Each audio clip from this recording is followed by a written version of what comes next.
So Joyce is trying to convince her husband that on average she will spend more money at grocery store when her children are with her than when she shops alone.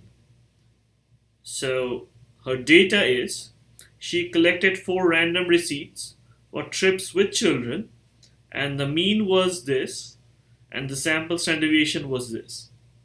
And she collected 5 samples for without children, and the mean was this with sample standard deviation this.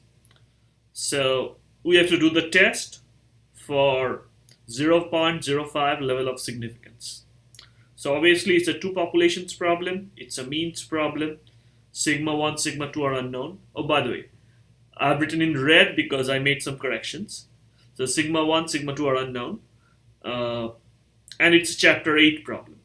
So the test statistic is t equals x1 bar minus x2 bar divided by square root of s1 square by n1 plus s2 square by n2, which is 1.42. Now, to find the rejection region, we have to first draw the t curve.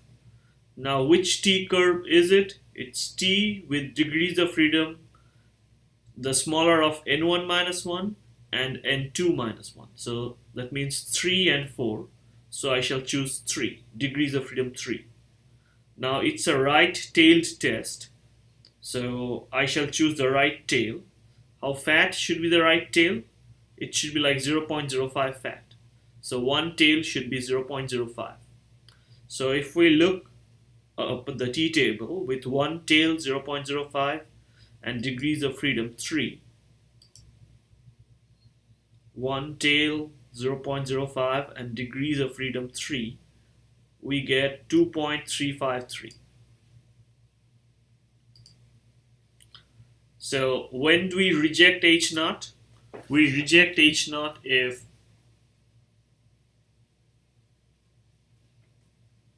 T is bigger than TC. So does it happen for us? No. For us, T is 1.42, which is less than TC. So we fail to reject H naught. We fail to reject H naught. That means Joyce has failed to show, like, this is H naught. She had to prove her claim.